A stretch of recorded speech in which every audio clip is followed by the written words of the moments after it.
और लिंग कोई मानव का अंग विशेष नहीं है। यह शिवलिंग तो साक्षात सदाशिव का चिन्ह है। भगवान सदाशिव ही एकमात्र ब्रह्म है, सबके परमेश्वर। इसीलिए तो कहा जाता है महादेव, देवाधिदेव, देवों के भी देव महादेव। शंकर के अतिरिक्त अन्य देवों का जीवत्व और सदाशिव का ब्रह्मत्व वेदों के सारभूत उपनिषदों से सिद्ध होता है। सदाशिव ने ही प्रकट किया है ओम की ध्वनि को, और समस्त ब्रह्मांड का आवाज जो है ना वह ओमकारमय ही है। शिव नारायण, हर हर महादेव। स्वागत है आपका एक बार फिर से रोम दर्शन पे। पिछले वीडियो में हमने जाना कि श्रवण, मनन और कीर्तन का क्या महत्व है, और इस क्रम में सूत जी महाराज से शौनकादि ऋषि पूछते हैं कि हे महर्षि सूत जी, अगर कोई भी व्यक्ति श्रवण, कीर्तन और मनन इन तीनों साधनों को ना कर पाए तो उसके लिए कौन सा साधन उचित है। और सूत जी महाराज इसका उत्तर देते हुए कहते हैं कि हे शौनक, जो श्रवण, कीर्तन और मनन इन तीनों साधनों से अनुष्ठान में समर्थ न हो तो उसे भगवान शंकर की लिंग और मूर्ति की स्थापना कर नित्य ही उनका पूजन करना चाहिए। कहते हैं कि छल ना करते हुए अपनी शक्ति, अपनी सामर्थ्य के अनुसार धन राशि ले जाए और उसे भगवान शिव के शिवलिंग की सेवा के लिए, उनके पूजन, उनके अर्चन के लिए छल रहित होकर साफ सुथरे निर्मल मन से समर्पित कर देना चाहिए।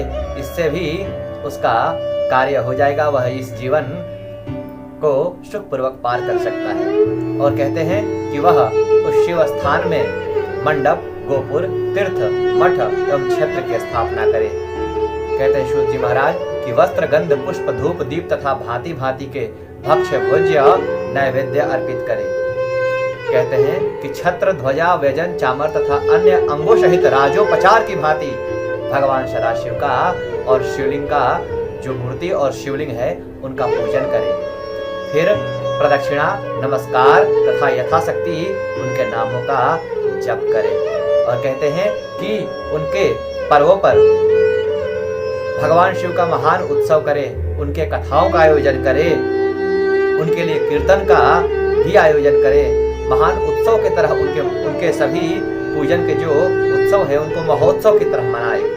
इस प्रकार से सूत जी महाराज वर्णन करते हैं और कहते हैं कि आवाहन से लेकर विसर्जन तक सारा कार्य प्रतिदिन भक्ति भाव से संपन्न करे। इस तरह व्यक्ति अगर श्रवण, कीर्तन और मनन का साधन ना भी करे और प्रतिदिन लिंग अर्चन करे, भगवान शिव की प्रतिमा का अर्चन करे, तो भी वह इस संसार सागर से पार माना जाता है। उसे मुक्ति की प्राप्ति होती है, शिवलोक की प्राप्ति होती है, शिव सायुज्य की प्राप्ति होती है। इसके बाद शौनकादि ऋषिगण सूत जी महाराज से बोले कि हे सूत जी महाराज, मूर्ति में ही सर्वत्र देवताओं की पूजा होती है, परंतु भगवान शंकर की, भगवान भोलेनाथ शिव की पूजा सब जगह बेर और शिवलिंग के रूप में क्यों की जाती है। ऋषियों के इस प्रश्न पर सूत जी बोले कि हे मुनीश्वरों, आप लोगों का यह प्रश्न तो बड़ा पावन है, बड़ा पवित्र है और अत्यंत अद्भुत है। इस विषय में महादेव जी ही वक्ता हो सकते हैं, कोई अन्य कभी भी और कहीं भी इसका यथार्थ प्रतिपादन नहीं कर सकता है। और फिर आगे सूत जी महाराज शौनकादि ऋषियों को वर्णन करते हुए कहते हैं कि इस विषय में भगवान शिव ने जो कुछ भी कहा है और उसे जिस प्रकार से मैंने अपने गुरुदेव वेद व्यास जी से उनके श्रीमुख से सुना है, जिस तरह से उसी प्रकार क्रमशः उसका वर्णन करूंगा।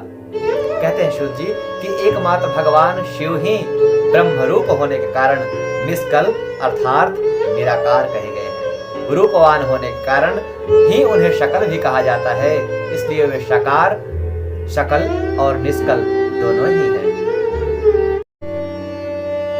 सूत जी महाराज आगे वर्णन करते हुए कहते हैं कि भगवान शिव के निष्कल निराकार होने के कारण ही उनकी पूजा का आधारभूत लिंग भी निराकार ही प्राप्त हुआ है, अर्थात शिवलिंग भगवान शिव के निराकार स्वरूप का प्रतीक है।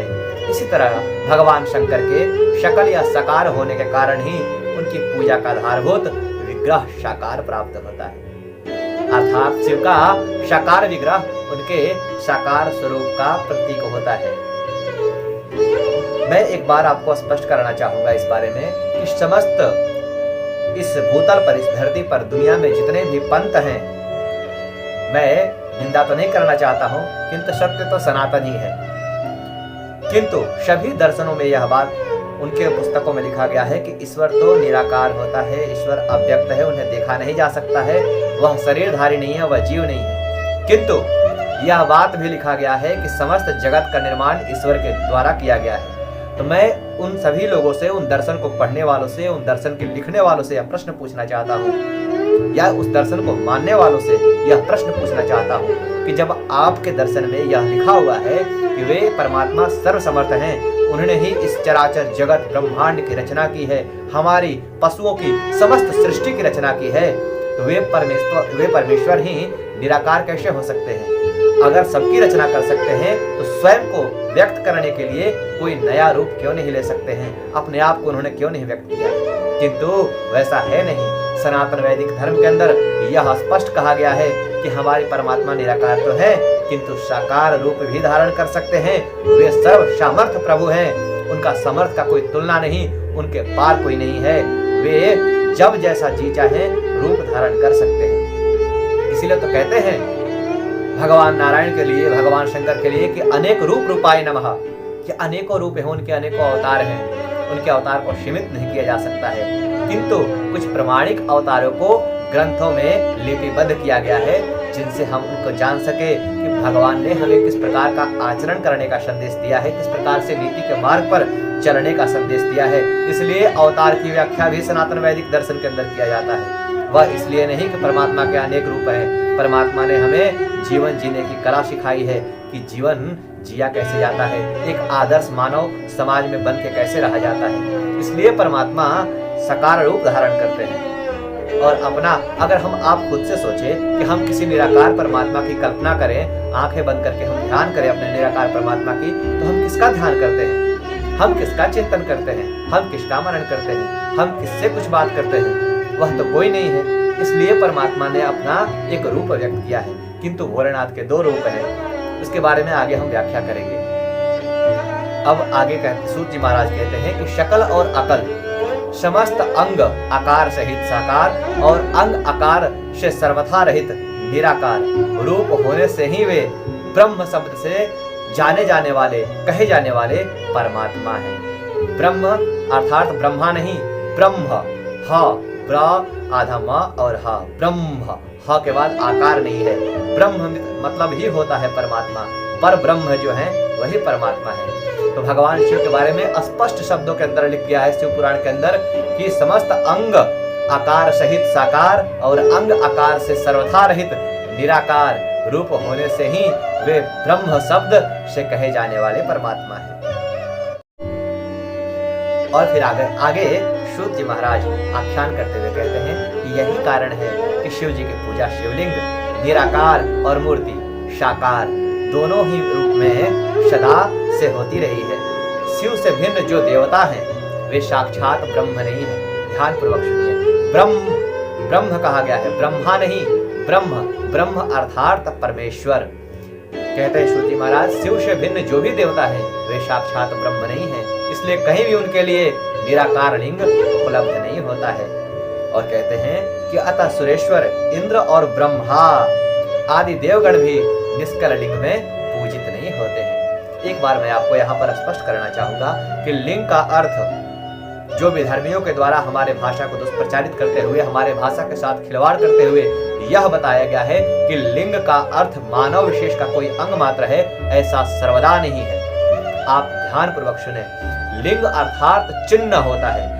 यह सिर्फ भगवान शिव के लिए प्रयुक्त होने वाला शब्द है और किसी के लिए नहीं।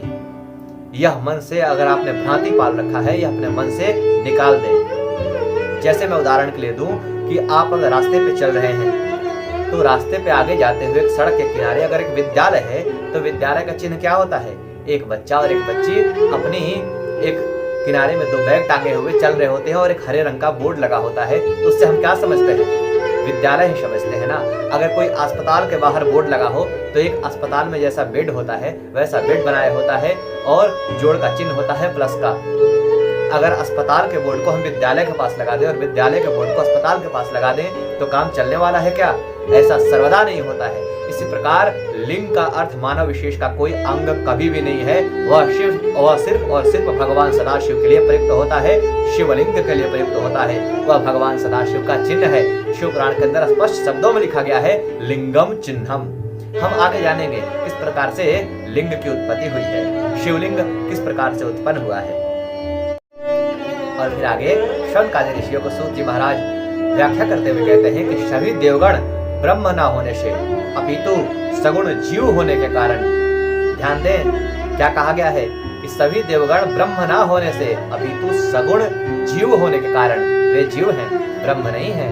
भगवान सदाशिव ही एकमात्र ब्रह्म है, सबके परमेश्वर। इसीलिए तो कहा जाता है महादेव, देवाधिदेव, देवों के भी देव, महादेव। इसलिए कहते हैं सूत जी महाराज कि सभी देवगण ब्रह्म न होने से अपितु सगुण जीव होने के कारण केवल मूर्ति में ही पूजे जाते हैं। शंकर के अतिरिक्त अन्य देवों का जीवत्व और सदाशिव का ब्रह्मत्व वेदों के सारभूत उपनिषदों से सिद्ध होता है। यहाँ स्पष्ट कर दिया गया कि भगवान सदाशिव का ब्रह्मत्व वेदों के सारभूत उपनिषदों से सिद्ध होता है। वही ब्रह्म है, वही परमात्मा है। और कहते हैं कि वहाँ प्रणव, जब मैं आगे जितनी बार भी अब अगर कभी भूल जाऊं व्याख्या करना, आज के वीडियो में ध्यान पूर्वक जान लें कि जब जब मैं प्रणव कहूंगा तो प्रणव का अर्थ होता है ओम शब्द, ओमकार को ही प्रणव कहा जाता है। तो कहते हैं सूत जी महाराज कि वहां प्रणव ओमकार के तत्व रूप से भगवान शिव का ही प्रतिपादन किया गया है। ओम का अर्थ ही शिव होता है। यह कैसे, मैं आपको आगे बताऊंगा किस प्रकार भगवान सदाशिव ने ही प्रकट किया है ओम की ध्वनि को। और समस्त ब्रह्मांड का आवाज जो है ना वह ओमकार में ही है। इस जगत की आवाज भी ओमकार में ही है। उस ओमकार में जो सृष्टि है उससे बाहर का कुछ नहीं है। यह बात भी विस्तार पूर्वक शिव पुराण के अंदर लिखा हुआ है। मैं इसका आपको प्रमाण दूंगा। और इस क्रम में सूत जी महाराज शौनकादि ऋषियों को व्याख्या करते हुए कहते हैं कि हे शौनकादि ऋषियों, मैं आपको विस्तार से प्रमाण पूर्वक यह समझाते हुए बताना चाहता हूँ कि एक समय में मंदराचल पर्वत पर भगवान ब्रह्मदेव के पुत्र सनत कुमार मुनि तपस्या कर रहे थे और वहां नंदिकेश्वर पहुंचते हैं। उन दोनों के बीच में संवाद होता है और सनत कुमार मुनि तब नंदिकेश्वर से पूछते हैं कि हे नंदिकेश्वर, मैं यह जानना चाहता हूँ कि सभी देवों की पूजा प्रतिमा के रूप में की जाती है, किंतु भगवान सदाशिव की पूजा वेर अर्थात प्रतिमा और लिंग स्वरूप में भी क्यों की जाती है? कृपया इसका उत्तर दें। तब नंदिकेश्वर कहते हैं कि हे ज्ञानवान शिव भक्तों में श्रेष्ठ सनत कुमार मुनि, हे ब्रह्मापुत्र सनत कुमार मुनि, मैं इस विषय का तो वर्णन करने योग्य नहीं हूँ। मेरी इतनी सामर्थ्य नहीं है कि मैं इसका वर्णन कर सकूं। देखो महान पुरुषों की अभिलाषा क्या होती है कि भगवान के लिए अपने जो गोपनीय विषय होते हैं या उनका वर्णन करने के लिए कुछ भी बात हो तो वे कहते हैं कि उनका वर्णन तो मैं कर ही नहीं सकता, मेरे भी कोई सामर्थ्य नहीं है, किंतु यह भगवान सदाशिव का कृपा ही है कि मैं आपके सामने आपको समझाने का यत्न कर रहा हूँ कि आप ठीक ढंग से श्री शिव महापुराण को समझ जाएं। तो इस क्रम में भगवान नंदिकेश्वर कहते हैं कि मैं तो ठीक ढंग से इसका व्याख्या नहीं कर सकता, मेरे अंदर उतना सामर्थ्य ही नहीं है, किंतु भगवान सदाशिव ने जो कुछ मुझे बताया है, जो कुछ मुझे समझाया है, उसकी व्याख्या मैं करता हूँ। भगवान नंदी कहते हैं कि सदाशिव ने कहा है कि वे ही पर ब्रह्म हैं, वे ही परमेश्वर हैं और वे ही निष्कल स्वरूपधारी हैं अर्थात निराकार हैं। वे ही सकल स्वरूपधारी हैं, इसलिए साकार हैं। वे ही परमात्मा है, वे ही ब्रह्म है, इसलिए उनकी पूजा चिन्ह के रूप में यह जो शिवलिंग है वह उनका निर्गुण निराकार स्वरूप है। यह कोई आकार नहीं है बट किंतु एक ज्योति रूप है। आगे इसके बारे में बताया जाएगा कि क्यों यह ज्योति रूप है। और इस प्रकार से नंदिकेश्वर व्याख्या करते हुए कहते हैं कि भगवान शंकर निष्कल निराकार होते हुए भी कलाओं से युक्त हैं, इसलिए उनकी साकार रूप में प्रतिमा पूजा भी लोक सम्मत है। और कहते हैं कि संपूर्ण वेदों का भी यही मत है कि वे ही शकल है, वे ही निष्कल है। इस प्रकार वे निराकार तथा साकार दोनों ही हैं। और फिर आगे नंदिकेश्वर सनत कुमार मुनि को बताते हैं कि समस्त देवताओं के इसी प्रकार उन समस्त देवताओं के आविर्भाव के समय उनका समग्र साकार रूप प्रकट होता है जबकि भगवान सदाशिव के दर्शन में साकार और निराकार ज्योति रूप दोनों ही प्राप्त होती है। और फिर नंदिकेश्वर इस प्रकार से सनत कुमार मुनि को अच्छे ढंग से व्याख्या करते हुए समझाते हैं और मूर्ति पूजा और लिंग पूजा के बारे में व्याख्या करके उन्हें सब कुछ बताते हैं। फिर सनत कुमार मुनि बोले कि हे नंदीश्वर, मैं साकार रूप को तो समझ रहा हूँ कि भगवान सदाशिव का जो रूप स्वरूप है उसकी पूजा की जाती है, किंतु इस शिवलिंग का प्राकट्य किस प्रकार हुआ, यह शिवलिंग प्रकट किस प्रकार हुआ था, क्यों भगवान शिव लिंग के रूप में अपने आप को व्यक्त करते हैं। इस पर नंदिकेश्वर कहते हैं कि हे सनत कुमार मुने, हे वत्स, इसके पूर्व कल्प में जब बहुत समय बीत गया था तो एक समय में ब्रह्मा जी और विष्णु जी के बीच में अपने श्रेष्ठता को लेके घोर युद्ध हो गया था। उन दोनों का अभिमान मिटाने के लिए उन दोनों के बीच में उस युद्ध के दौरान भगवान सदाशिव ने ज्योति रूप स्तंभ के रूप में अपने आप को प्रकट किया था और तभी से ही लोक में भगवान शिव का पूजन लिंग के रूप में विख्यात हो गया। इस प्रकार नंदिकेश्वर ने सनत कुमार मुनि को लिंग प्रकट्य का संक्षिप्त में वर्णन किया। हम अगली वीडियो में जानेंगे कि ब्रह्मदेव के बीच में और भगवान नारायण श्रीमन नारायण विष्णु के बीच में किस प्रकार युद्ध हुआ था और इस युद्ध में किस प्रकार से भगवान सदाशिव ने अपने उस ज्योति स्तंभ को प्रकट किया, वह ज्योति स्तंभ किस प्रकार शिवलिंग बन गया, यह हम अगले वीडियो में जानेंगे। और वह ज्योति स्तंभ कौन से क्षेत्र में प्रकट हुआ था, उस क्षेत्र का महत्व क्या है और कई चीजें, ओम नमः शिवाय इस महामंत्र का प्रकट्य कैसे हुआ, यह सब कुछ हम जानने वाले हैं आगे आने वाले वीडियो में। आप बने रहे हमारे साथ और अगले वीडियो में आपको बहुत विस्तार से बताया जाएगा कि शिवलिंग किस प्रकार से प्रकट हुआ है और भगवान शिव का पूजन शिवलिंग में क्यों होता है। आज आप जान चुके होंगे कि भगवान सदाशिव को मूर्ति में पूजित होने के साथ साथ लिंग में भी उनका अर्चन और पूजन किया जाता है और लिंग कोई मानव का अंग विशेष नहीं है, यह शिवलिंग तो साक्षात सदाशिव का चिन्ह है।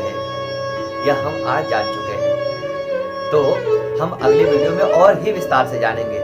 बहुत सारी चीजें आने वाली हैं शिवलिंग के बारे में, लगभग 4-5 और वीडियो आने वाले हैं जिसमें हम शिवलिंग को अच्छी तरह से जानेंगे और समझेंगे यह शिवलिंग है क्या, आखिर इससे क्या क्या प्राप्त हो सकता है। बहुत विस्तार से इसके बारे में शिव पुराण के अंदर वर्णन किया गया है। हमने जाना कि आज परब्रह्म परमेश्वर सदाशिव ही है, सब उन जितने भी देव हैं सब उनकी पूजा करते हैं। हम मानव को भी उनकी पूजा करनी चाहिए, वो तो भोले भाले हैं, सीधे साधे हमारे भोलेनाथ, उनको ना किसी से छल है न बल है, किंतु अगर किसी ने उन्हें उनकी बनाई हुई नीति को भंग करने का प्रयत्न किया तो प्रलयंकर भी बन जाते हैं, इसलिए तो भोले और भाले भी कहा जाता है उन्हें। हम अगली वीडियो में सब कुछ जानेंगे, तब तक के लिए अपना बहुत ध्यान रखें। आप सब हम फिर मिलेंगे और आप सभी को श्रीमन नारायण, हर हर महादेव।